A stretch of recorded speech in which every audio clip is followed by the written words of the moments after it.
Assalamualaikum warahmatullahi wabarakatuh. Alhamdulillahi rabbil alamin. Wassalatu wassalamu ala asrafil anbiya'i wal mursalin wa ala alihi wa sahbihi ajma'in. Amma ba'du.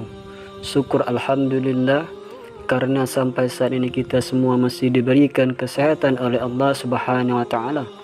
Semoga Allah Subhanahu wa taala melapangkan rezeki kita. Amin ya rabbal alamin.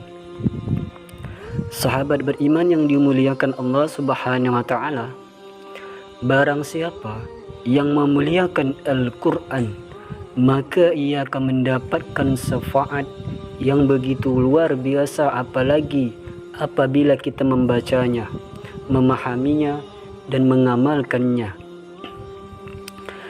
Tetapi tahukah Anda, terdapat seorang wali Allah Subhanahu wa taala yang tidak bisa membaca Al-Qur'an, tetapi kuburannya bercahaya. Satu cerita yang dikisahkan dalam tazkirah di Masjid Sultan Zainal Abidin. Pada saat itu, seorang lelaki lewat satu lokasi perkuburan di satu malam yang kelam serta sunyi. Mendadaklah ia terpandang satu sinar yang jelas menderang tampak dari satu kuburan, serta selalu menjulang ke langit. Dia berpikir, kalau kuburan itu milik seseorang yang begitu istimewa, kemungkinan dia seorang wali Allah atau ulama atau orang saleh yang paling istimewa kedudukannya di mata Allah Subhanahu wa taala. Lalu diambillah sebatang kayu, lantas dipacak di atas kuburan yang bersinar itu.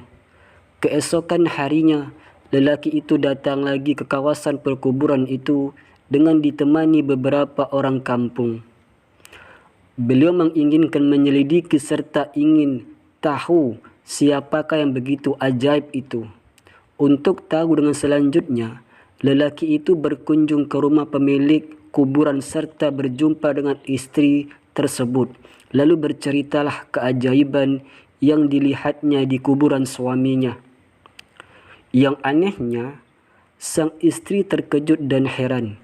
Dia begitu mengetahuinya suaminya bukanlah siapa-siapa. Dia hanya seorang petani umum saja. Bukanlah seorang yang alim, bukanlah seorang pakar ibadah, orang saleh, apalagi imam. Bukan juga guru Al-Qur'an. Jadi suaminya tidak pintar membaca Al-Qur'an serta tidak pernah mendengar suaminya membaca Al-Qur'an.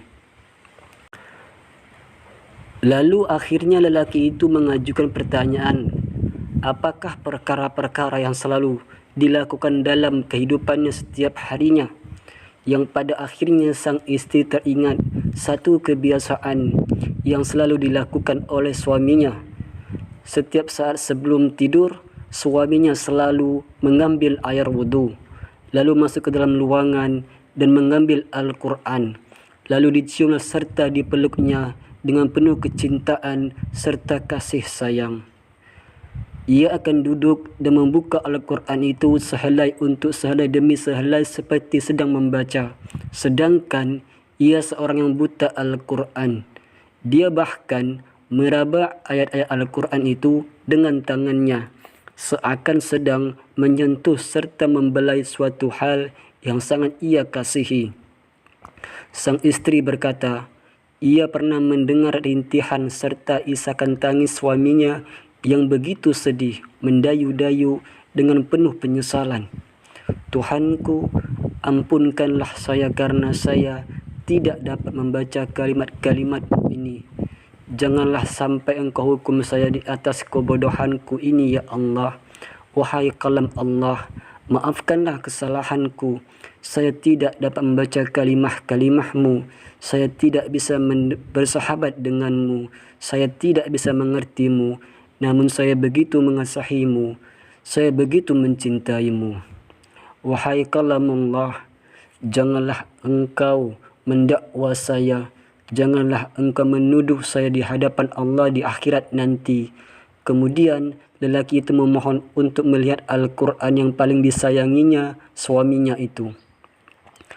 Benar serta begitu mengharukan setelah ia melihat naskah yang mulia itu terlihat lusuh, helaian-helaiannya terlihat riring dibuka berulang kali, serta ada beberapa sisa air mata di kertasnya, tanda seseorang kerap menangis beruraian air mata ketika membuka lembaran yang maha suci ini.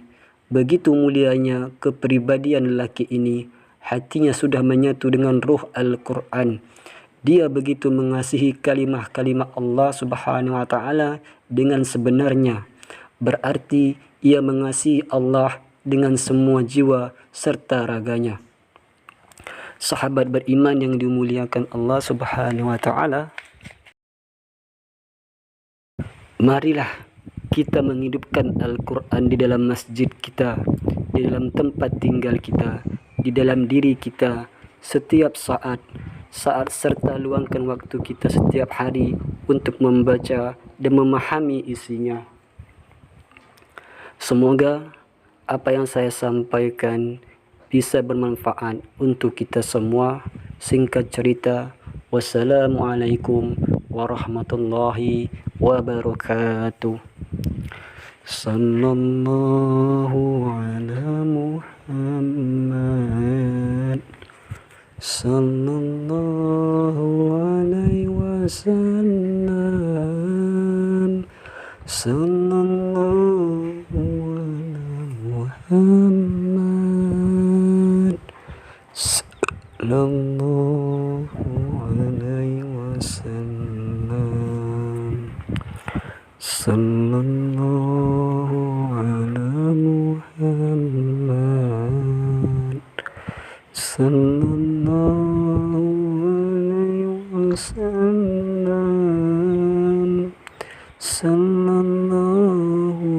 ala Muhammad,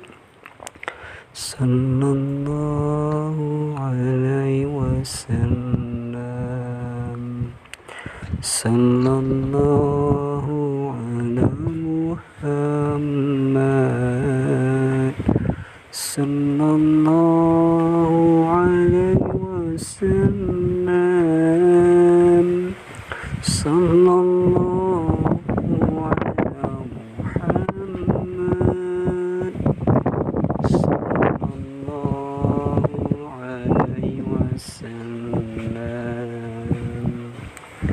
sallallahu alaihi wasallam, sallallahu alaihi wasallam.